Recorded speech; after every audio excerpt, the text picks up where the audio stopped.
Their mission is to patrol and protect the borders of Italy, including the maritime ones. But for a few years now, it goes well beyond that.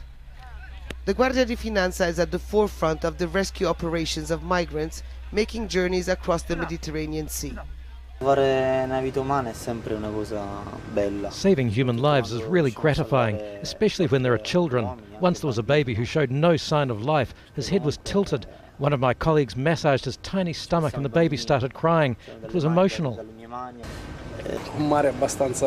When the sea is rough, we have to keep them calm, bring them on board as quickly as possible.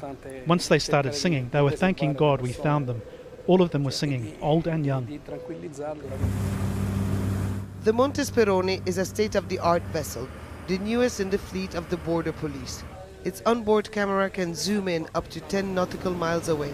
That's about 18 kilometers. But finding the tiny dinghies or fishing boats used by the traffickers is much more difficult. The searches happen in international waters south of Italy, where other EU nations are also patrolling by sea and from the air. This is a ship of the British Royal Navy. We're about 24 nautical miles off the coast of Libya, in front of the Tripoli area.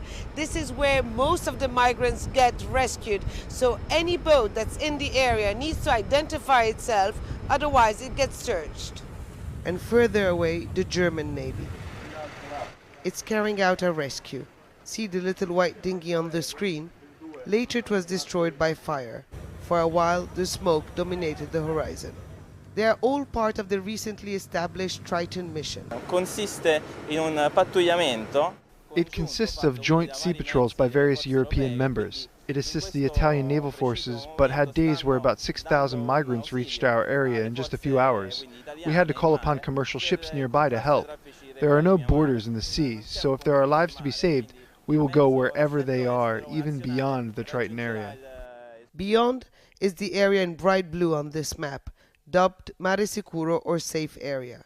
Here, the Italians are in charge of coordinating all search and rescue operations. It's here that we saw the crew rescue nearly 250 people in little more than an hour just a few days ago, thousands more in the past. And while the EU politicians mull over how to deal with the never-ending influx, unsung heroes like the Monte Speroni crew continue to comb the sea in search of lives to save. Huda Abdelhamid, Al Jazeera in the Mediterranean Sea.